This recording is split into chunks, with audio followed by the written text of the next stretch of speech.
الحمد لله رب العالمين والعاقبة للمتقين والصلاة والسلام على سيد الأنبياء والمرسلين وعلى آله الطيبين وأصحابه الطاهرين أجمعين أما بعد فأعوذ بالله من الشيطان الرجيم بسم الله الرحمن الرحيم وما آتاكم الرسول فخذوه وما نهاكم عنه فانتهوا صدق الله العظيم وبلغنا رسوله النبي الأمين الكريم ونحن على ذلك لمن الشاهدين والشاكرين والحمد لله رب العالمين۔ انتہائی عقیدت اور احترام کے ساتھ بارگاہ رسالت مآب صلی اللہ علیہ وسلم میں محبت کے ساتھ درود پاک کا ہدیہ پیش کر لیں۔ پڑھیں اللہم صلی علی سیدنا شفیعنا نبینا مولانا محمد مبارک وسلم صلاۃ و سلام علیک یا رسول اللہ صلی اللہ تعالی علیہ وسلم۔ محترم سامعین حضرات، خطبے کے بعد میں نے جو آیت کریمہ آپ کے سامنے تلاوت کی، اللہ کریم ارشاد فرماتا ہے وما آتاکم الرسول فخذوہ وما نہاکم عنہ فانتہوا،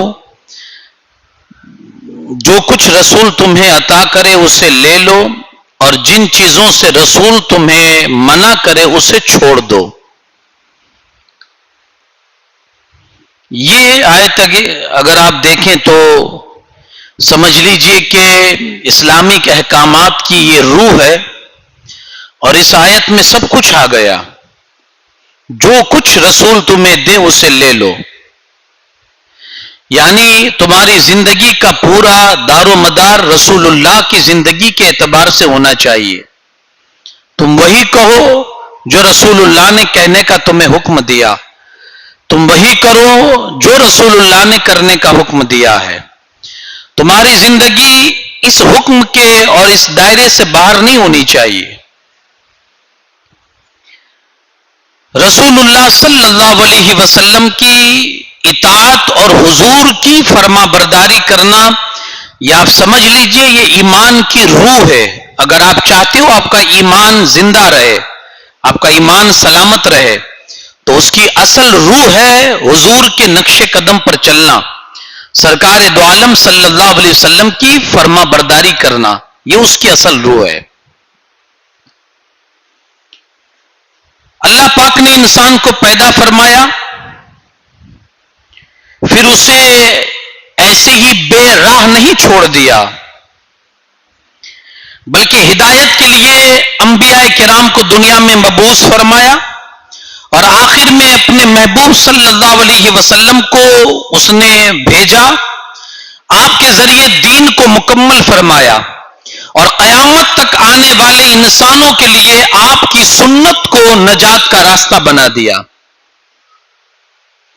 اب نجات اسی میں ہے کہ بندہ سرکار کی سنت پر عمل کر کے اپنے آپ کو بچائے اور کامیابی کے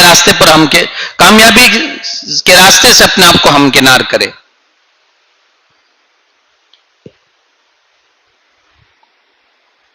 یہ آیت جو میں نے آپ کے سامنے پڑھی، صرف یہ ایک آیت نہیں بلکہ آپ دیکھیں گے تو اور بھی قرآن مجید کی بہت ساری آیتیں ہیں جس میں رسول اللہ کی پیروی کرنے کا ہمیں حکم دیا ہے۔ یہ میں اس لیے کہہ رہا ہوں کہ آج ہم نے ہر کسی کی زندگی کو دیکھا دیکھی میں لیا، اور قرآن نے جس زندگی کو ہمارے لیے ایک آئیڈیل اور نمونے کے طور پر پیش کیا ہے، آج ہم نے اس زندگی سے اپنی نظر ہی کو ہٹا لیے۔ میں لباس ایسا اس لیے پہنتا ہوں کہ فلانے کا یہ پسندیدہ لباس ہے، میں کھانا ایسا اس لیے پسند کرتا ہوں کہ فلاں ایسا ہی کھانا پسند کرتا تھا، میں نے لباس میں کلر وہ پسند کیا ہے جو فلاں کے لباس کا کلر تھا، میں نے اپنا حلیہ ایسا اس لیے بنایا ہے کہ وہ فلانے کا حلیہ تھا۔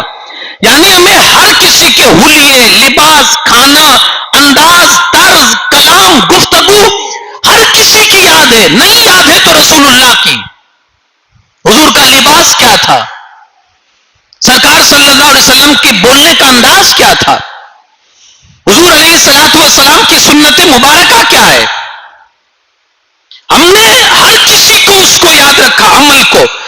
جو ہمارے لیے آئیڈیل ہے، نمونہ ہے، جس کی سیرت اللہ نے ہمارے لیے آئیڈیل کے طور پر بنا کر ہم کو عطا فرمائی ہے، اسی سیرت کو ہم نے بھول دیا، پوری مکمل سیرت بھلا دی۔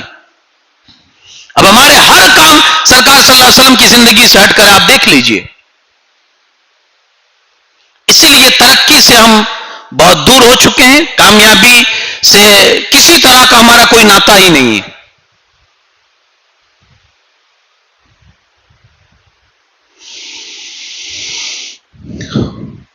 من یطیع الرسول فقد اطاع اللہ، قرآن کہتا ہے جس کسی نے رسول کی اطاعت کی وہ یہ سمجھے کہ اس نے اللہ کی اطاعت کی ہے، کیونکہ اللہ ہی کی طرف سے بھیجے ہوئے رسول ہے۔ اور بھی دوسری جگہ قرآن پاک میں بہت سی آیتیں ایسی ہیں جس میں کہا گیا ہے کہ جس نے رسول کی اطاعت کی سمجھ لو اس نے اپنے آپ کو کامیاب کر لیا۔ جو اللہ کا پسندیدہ بننا چاہتا ہو اس کو چاہیے کہ وہ رسول کی پیروی کرے، وہ رسول کے نقش قدم پر چلے۔ اب تھوڑا ہم اپنی زندگی کا جائزہ لیں اور دیکھیں کہ ہماری زندگی رسول اللہ صلی اللہ علیہ وسلم کی زندگی سے کتنا میچ کھاتی ہے۔ یہی وجہ تھی کہ سرکار دو عالم صلی اللہ علیہ وسلم جس سماج میں تشریف لائے تھے اس سماج نے زندگی کے ہر نشیب و فراز کو دیکھ لیا تھا، ہر اونچ نیچ کو دیکھ لیا تھا۔ گناہ کر کر کے وہ اس قدر اندھیرے میں آ چکے تھے کہ اب انہیں روشنی کی تلاش تھی کہ یار کوئی تو دیا دکھائے، کوئی تو چراغ کی کوئی روشنی دے کہ ہمیں صحیح دشا نصیب ہو سکے، صحیح راستہ مل سکے۔ قدرت نے جب ان پر کرم فرمایا اور اللہ نے جب اپنا رسول اور اپنا حبیب ان کے بیچ میں بھیجا، مبعوث فرمایا، ایک کرن لے کر سرکار، ایک نور لے کر جب ان کے بیچ جلوہ فگن ہوئے تو پھر لوگوں نے سرکار کے نور کے اندر اپنی صحیح دشا کو دیکھا، ان کو اپنی صحیح دشا مل گئی کہ اب ہمیں کون سے راستے پر چلنا ہے۔ تو پھر آپ جانتے ہیں ان لوگوں نے کیسا عمل کیا اس دشا پر رہ کر؟ کوئی زندگی میں کوئی عمل پھر ان کا رسول اللہ سے ہٹ کر نہیں تھا، بلکہ سرکار دو عالم صلی اللہ علیہ وسلم نے جیسا انہیں کہا انہوں نے یہ بھی صحابہ کرام کی ایک سمجھ لیجئے کہ سچائی تھی کہ جو کچھ سرکار نے کہا تھا نے سب کچھ ہم تک پہنچا دیا، جو کچھ سرکار نے کہا تھا، یہاں تک کہ اگر کبھی انہیں کسی چیز میں شک ہوتا، شبہ ہوتا کہ یہ کہا ہے یا یہ کہا ہے، تو آپ حدیث پڑھیں گے تو آپ کو پتا چلے گا کہ وہاں حدیث میں دونوں چیزیں انہوں نے رکھ دیے، یا تو یہ کہا تھا یا یہ کہا تھا۔ میری ذہانت اور میرا حافظہ، وہ صحابی کہتے مجھے میرا ساتھ نہیں دے رہا، میں بھول رہا ہوں یہ کہا یا یہ، لیکن دونوں میں سے ایک کہا ہے، یہ فائنل ہے۔ تو ہر چیز رسول اللہ صلی اللہ علیہ وسلم سے صحابہ کرام کو جو کچھ بھی پہنچی تھی، حضور کو جو کچھ بھی کہتے سنا تھا، صحابہ کرام کی یہ دیانت داری تھی، یہ ایمانداری تھی کہ انہوں نے وہ سب کچھ ہم تک پہنچا دیا ہے۔ صحیح مانیے کہ ہم پر یہ صحابہ کرام کا بہت بڑا احسان ہے، ہم نے سرکار کی زندگی کو دیکھا نہیں ہے، نہ سرکار کے زبان پاک سے ہم نے کوئی چیز سنی ہے۔ ہم آج جو کچھ بھی دیکھ رہے ہیں یا تو وہ کتاب کی شکل میں دیکھ رہے ہیں یا پھر وہ حدیث کی شکل میں دیکھ رہے ہیں کہ سرکار نے یہ فرمایا، سرکار صلی اللہ علیہ وسلم نے یہ کہا، حضور علیہ الصلوۃ والسلام نے یہ حکم فرمایا۔ یہ ساری چیزیں اب صرف کتابوں کی زینت ہے، لیکن میں جس گروپ اور جس جماعت کی بات کر رہا ہوں وہ جماعت وہ تھی کہ جنہوں نے سرکار صلی اللہ علیہ وسلم کی زبان پاک سے وہ چیزیں سنی تھی، حضور علیہ الصلوۃ والسلام کو وہ چیزیں کرتے ہوئے دیکھا تھا، اس لیے انہوں نے ایسا کیا کہ وہ پھر پوری زندگی صحابہ کرام نے، آپ دیکھ لیجئے سرکار کے نقش قدم پر چلتے ہوئے ایک انچ بھی ادھر ادھر نہیں ہوئے، وہ ایک انچ بھی ادھر ادھر نہیں ہوئے۔ جیسا حکم سرکار صلی اللہ علیہ وسلم نے فرمایا پھر وہ اسی کے مطابق وہ اپنی زندگی گزارتے رہے. اس سے پھر ہٹ کر کبھی انہوں نے کوئی ایسا قدم اٹھایا ہو, آپ کو تاریخ میں ایسی چیزیں نہیں مل سکتی ہے. یا مان لو کبھی سرکار صلی اللہ علیہ وسلم کے نقش قدم سے ہٹ کر کبھی ان کا کوئی قدم اٹھ گیا, کوئی گناہ سرزد ہو گیا صحابہ سے, کسی صحابی سے, وہ اتنے دل کے صاف تھے, وہ حضور علیہ الصلوۃ والسلام کی بارگاہ میں آ کر اپنا اقبال جرم کرتے تھے, یا رسول اللہ صلی اللہ علیہ وسلم فلاں جرم مجھ سے ہو چکا ہے, اسلام اس کے حوالے سے کیا سزا دیتا ہے؟ آپ کو معلوم ہے چور کی سزا کیا تھی اسلام میں؟ ہاتھ کاٹ دینا یہ چور کی سزا تھی. آج اگر کوئی چور چوری کرتا ہے اور پولیس اگر اسے پکڑتی ہے یا آپ پکڑتے ہیں اور آپ پوچھتے ہیں کہ بھائی آپ نے چوری کی ہے, تو 10 مرتبہ تو وہ منع ہی کرے گا, لیکن اب وہ دیکھے گا کہ ہر حساب سے میں پھنس چکا ہوں اور اگر نہیں قبول کروں گا تو مجھے سخت سزا دی جائے گی یا مجھے جیل کے سلاخوں کے پیچھے چھوڑ دیا جائے گا, تو پھر شاید وہ اقبال جرم کر لے, شاید وہ اپنا جرم قبول کر لے. لیکن پہلے تو نہیں کرتا تھا. یہاں سرکار صلی اللہ علیہ وسلم نے صحابہ کے دلوں پر ایسی تربیت صحابہ کے دلوں کی تھی اور ایسے دل ان کے صاف کیے تھے کہ وہ سامنے سے آ کر عرض کرتے تھے, یا رسول اللہ صلی اللہ علیہ وسلم مجھ سے فلاں گناہ ہوا ہے. اپنا ہاتھ کٹوانا گوارا کر لیتے تھے, لیکن یہ گناہ چھپانا گوارا نہیں کرتے تھے, کیونکہ یہ معلوم تھا انہیں کہ دنیا کا عذاب تو صرف اتنا ہے کہ ہاتھ کٹ جائے گا, یہ زندگی بھر کی ایک تکلیف رہے گی میرے ساتھ.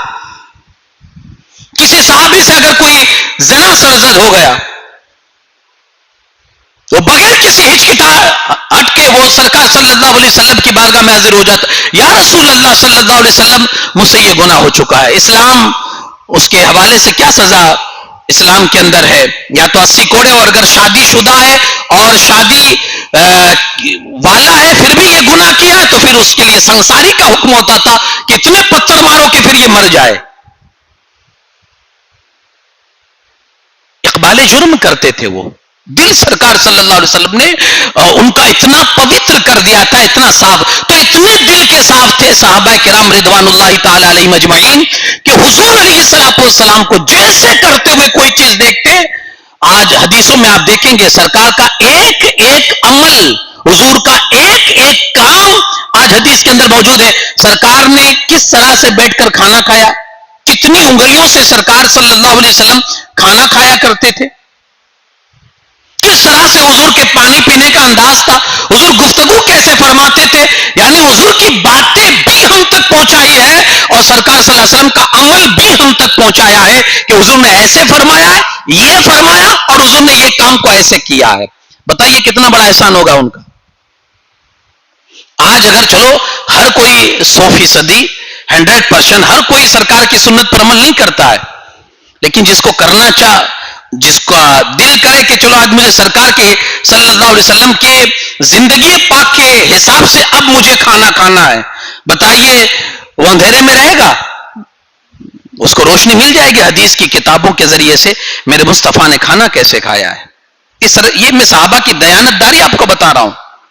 آج اگر کوئی یہ کہے کہ مجھے سرکار صلی اللہ علیہ وسلم کے جیسا اپنا رہن سہن اختیار کرنا ہے, تو شاید وہ اس چیز میں وہ ادھورا نہیں رہے گا, بلکہ حدیث کی کتابیں اس کے لیے رہنمائی کرتی نظر آئے گی کہ سرکار نے ایسا رہن سہن اختیار کیا ہے.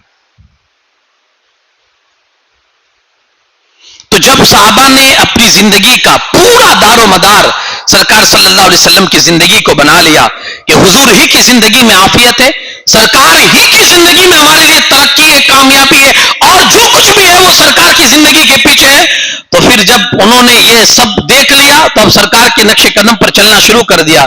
زمانے نے دیکھا چند ہی سالوں کے بعد وہ لوگ جو کل تک جن کی کوئی ویلیو نہیں تھی سماج میں, جن کی کوئی عزت نہیں تھی, سرکار دو عالم صلی اللہ علیہ وسلم کے نقش قدم پر چلنے کی وجہ سے اللہ پاک نے انہیں ان عزتوں سے نوازا کہ آج بھی دنیا عزت کے ساتھ ان کا نام لینے پر دنیا فخر محسوس کرتی ہے. یہ صحابہ کرام کی زندگی ہے. حضور علیہ الصلوۃ والسلام ہی کی زندگی پاک میں ہمارے لیے کامیابی ہے. رسول اللہ کی اطاعت کریں, رسول اللہ نے جیسا رہن سہن اختیار کیا ایسا رہن سہن اختیار کرنے کی کوشش کرے. میں اکثر ایک مثال دیتا ہوں کہ اگر ہم 200-300 روپے کا کوئی کپڑا خریدتے ہیں اور جا کر کسی درزی کو دیتے ہیں اور اس کو کہتے ہیں کہ یہ میرا شرٹ بنانا ہے اور یہ نمونہ ہے, یہ سیمپل ہے, ہو بہو بنا دے. جب ہم لینے کے لیے گئے تو کیا دیکھا کہ جو اس نے نیا شرٹ تیار کیا ہے اس کی آستین چھوٹی کر دی ہے, لمبائی تھوڑی بڑھا دی ہے, چوڑائی بھی اس نے کافی کر دی ہے. اب یقین مانیے کہ 300 روپے کا شرٹ ہے ہمارا, کچا کپڑا ہم نے خریدا تھا 300 روپے کا تھا, لیکن جب اس کو بگاڑ دیا درزی نے تو بہت سے لوگ تو اتنے غصے میں ہو جائیں گے, میں کچھ نہیں جانتا مجھے ایسا سیم پیس چاہیے.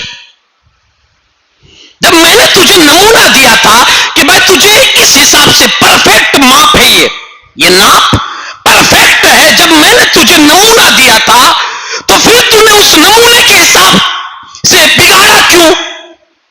تجھے تو سیم بنانے کی ضرورت تھی. یار جب میں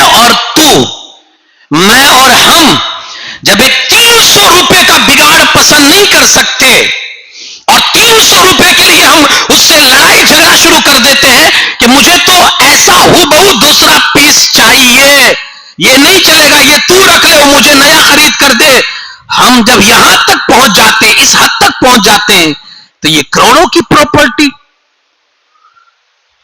جو اللہ نے ہمیں فری میں دی ہے اور کہا ہے کہ میرے رسول کے حساب سے میری اس پراپرٹی کو سلامت رکھنا, میرے رسول کے حساب سے اس شکل کو سلامت رکھنا. اب اگر اس شکل کے خلاف لے کر جائیں گے میرا بھائی, جب تو 300 روپے کے لیے جب اس چیز کو قبول نہیں کرتا کہ نہیں مجھے تو دوسرا چاہیے سیم ٹو سیم, یا تو رکھ لے میں نہیں لوں گا, تو کیا اللہ پاک اس بگاڑی ہوئی صورت کو جو ہم نے بگاڑی ہے کیا اللہ پاک قبول کرے گا؟ جو ہم نے اپنے حساب سے بگاڑ دیے, اپنے حساب سے جو چاہا وہ کپڑا پہنا, اپنے حساب سے جو چاہا وہ کیا, اپنی باڈی کے ساتھ, اپنے جسم کے ساتھ, اپنی صورت کے ساتھ جو چاہا وہ کیا. ہماری اپنی ہے, کیا اپنی ہے؟ جب ہم اپنی چیز کسی اور کے بگاڑنے سے قبول نہیں کرتے تو یہ تو اللہ کی پراپرٹی ہے, یہ اگر بگاڑیں گے تو اللہ پاک کیسے قبول کر. آپ نے دیکھا ہوگا نا ابھی یہ جب محرم کے ایام آتے ہیں تو اس میں کچھ لوگوں کو وہ دھمال کرنے کا جنون ہوتا ہے, کوئی چھری سے اپنی زبان کاٹ رہا ہے, کوئی اپنے گلے میں چھریاں ڈال رہا ہے, کوئی تلوار سے اپنے سینے کو زخمی کرتا ہے, کوئی اپنی کمر کو زخمی کرتا ہے, کوئی اپنی پیٹھ کو زخمی کرتا ہے, تو کوئی آنکھوں میں اپنے لوہے کے وہ ڈال کر اپنی آنکھوں کے اس کو باہر نکال کر اس طرح سے لوگوں کو ایک متاثر کرنے کے لیے, صرف لوگوں کی واہ واہی کے لیے, لوگوں کے متاثر کرنے کے لیے اس طرح کا وہ کھیل دکھاتے ہیں. سراسر یہ حرام حرام حرام ہے. یہ اس لیے حرام ہے کہ یہ جو پراپرٹی ہے یہ آپ کی اور ہماری نہیں ہے,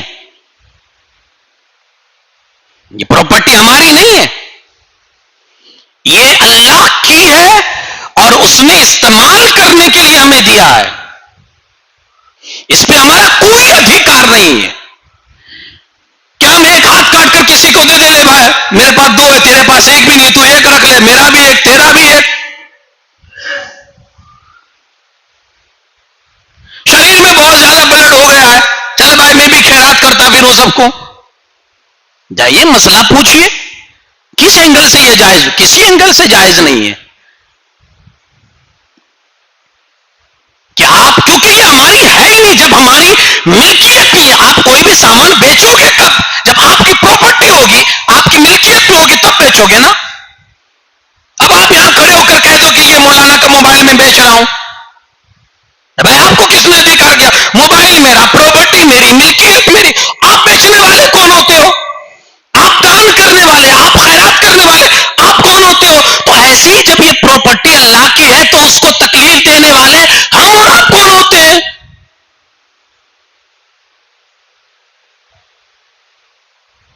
لوگ منتیں مانیے، منت ماننا شریعت میں منع نہیں ہے، لیکن طریقہ اپنائیے جو شریعت میں رہ کر ہمارے اسلاف نے جو طریقہ اپنایا تھا. امام حسن امام حسین بیمار ہوئے، سیدان نے منت مانی. اب انہوں نے وہ منت نہیں مانی تھی جو ہمارے گھروں میں مانتے ہیں، ہماری عورتیں مانتی ہے. اگر منت پوری ہو گئی تو یہاں سے چل کے لال شاہ باپو بغیر چپل کے جاؤں گی. کون سی منت ہے بھائی یہ؟ اگر میری یہ منت پوری ہو گئی، میرے بچے کی آنکھیں اگر درست ہو گئی تو چاندی کی آنکھیں چڑھاؤں گی. یہ کون سی منت ہے بھائی؟ آپ اگر جس کی محبت میں کر رہی ہے تو اس کی زندگی بھی تو دیکھو، انہوں نے کیسی منتیں مانی ہیں. سیدہ جب بیمار ہوئے حضرت امام حسن اور امام حسین تو سیدہ نے منت مانی. کیا منت مانی تھی؟ یا اللہ اگر میرے بچوں کو شفا ہو گئی تو میں 3 دن تک روزہ رکھوں گی. اور یہی منت حضرت مولا علی نے بھی مانی. اور جب حضرت حسنین کریمین جب تندرست ہوئے، انہیں بیماری سے شفا ملی، تو پھر آپ دونوں نے، بلکہ حضرت فضہ جو ان کی خادمہ تھی، انہوں نے بھی، تینوں نے روزہ رکھ کر اپنی منت کو پورا فرمایا. یہ طریقہ ہے. اب آپ اپنے حساب سے چلو گے، جو شریعت سے جس کا کوئی لینا دینا نہیں ہے، رسول اللہ کی زندگی سے جس کا کوئی پروف نہیں ہے، صحابہ نے نہ کبھی سرکار کو ایسا کرتے ہوئے دیکھا نہ یہ، تو آپ کرتے رہیے نا اپنی جان کو، آپ ظلم کرتے رہیے اپنی جان پر. یاد رکھنا ایک ایک پل جو آپ نے اپنی اس جان پر ظلم کیا ہے اس کا حساب بھی اللہ کو چکتا کرنا ہوگا. یہ آپ یاد رکھیے.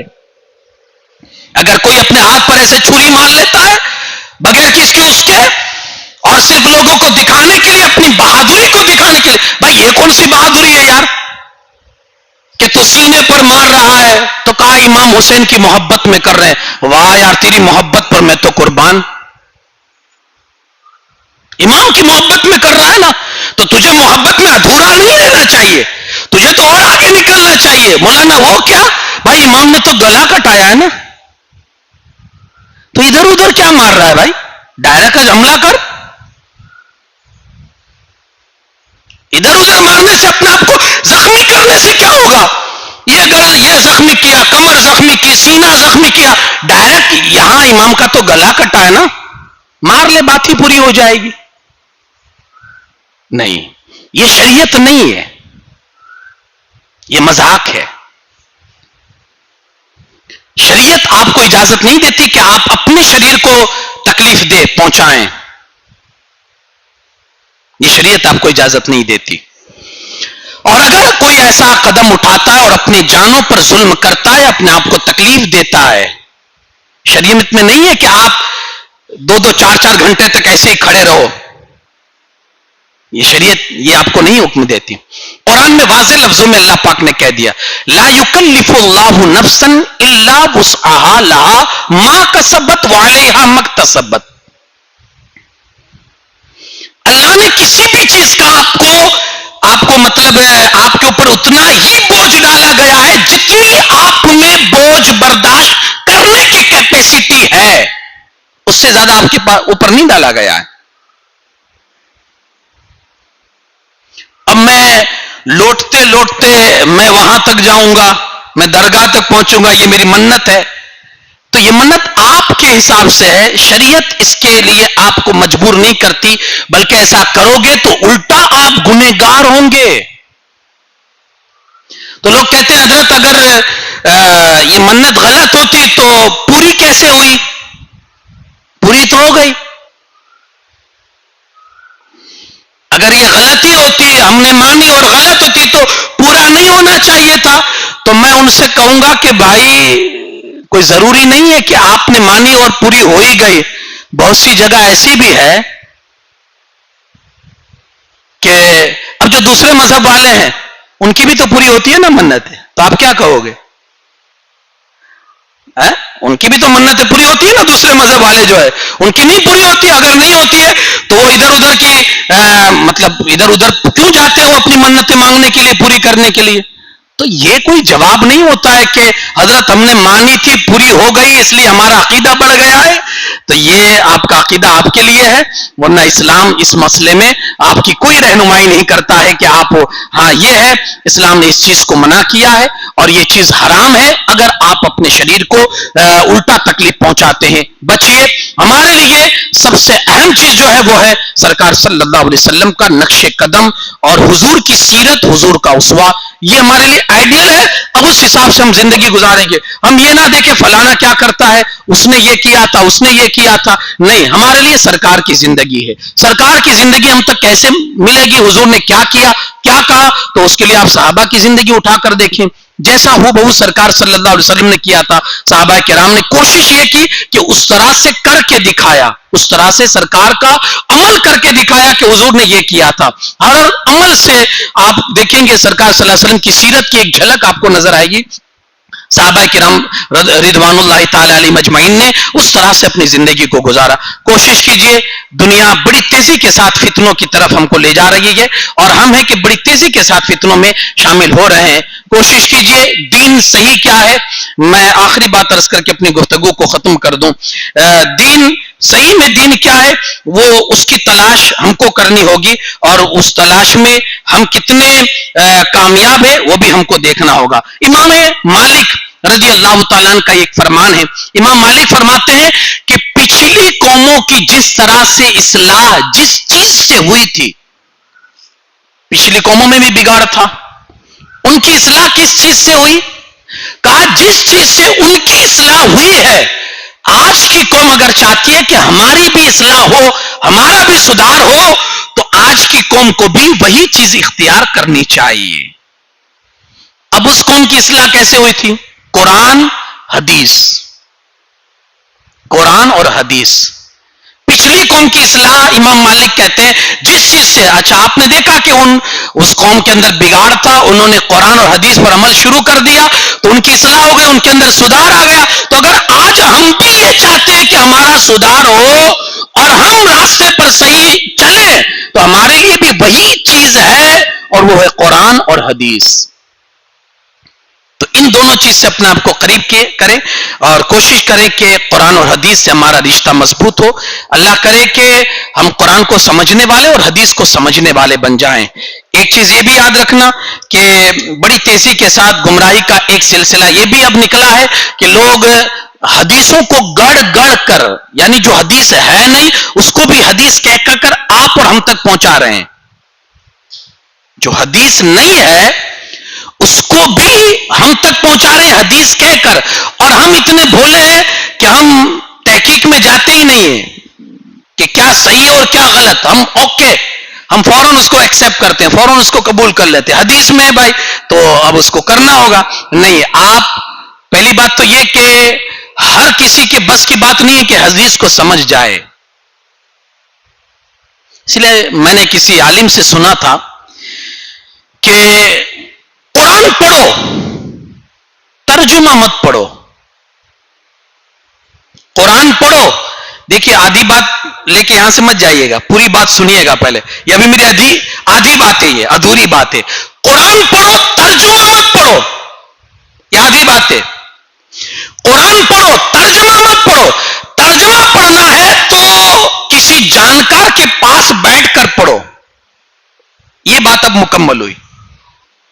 قرآن پڑھو، جتنا پڑھو گے ثواب ملے گا، کوئی بات نہیں، پڑھو، لیکن ترجمہ اکیلے میں مت پڑھنا۔ پڑھنا ہو تو کسی جانکار کے پاس، کسی عالم کے پاس بیٹھ کر پھر قرآن، کیونکہ ہماری اتنی طاقت نہیں ہے کہ ہم قرآن کو ترجمے کے ساتھ پڑھ کر سمجھ جائیں، یہ ہماری طاقت نہیں ہے۔ تو سمجھ گئے آپ؟ پھر وہ عالم کہتے ہیں کہ حدیث تو ترجمے کے ساتھ، حدیث تو کہا کبھی مت پڑھو۔ ہاں سمجھنی ہو تو کسی سمجھنے والے کے پاس بیٹھ کر پھر حدیث کو سمجھو، کیونکہ اتنی آسان نہیں ہے جتنی ہم نے سمجھ لی ہے۔ حدیث پڑھنا سمجھنا یہ اتنا آسان نہیں ہے جتنا ہم نے سمجھ لیا ہے۔ ہم پڑھتے کچھ ہے، مطلب کچھ ہوتا ہے حدیث کا۔ وقت کبھی رہا تو اس پر بھی میں گفتگو کروں گا۔ ہم پڑھتے کچھ ہے، مطلب کچھ اور ہوتا ہے، تو اب پڑھا کچھ ہے، سامنے کچھ ہے اور مطلب کچھ اور ہوتا ہے، تو کیسے سمجھ پائیں گے؟ کہا اس لیے کبھی حدیث کی اس میں تو مت جانا. اگر جانا ہو تو کسی جانکار کے پاس بیٹھ کر پھر سمجھنا شروع کرو کہ یار اس حدیث کا مطلب کیا ہوتا ہے. اللہ کریم ہمیں اپنے رسول کے اسوہ پر عمل کرنے کی توفیق عطا فرمائے.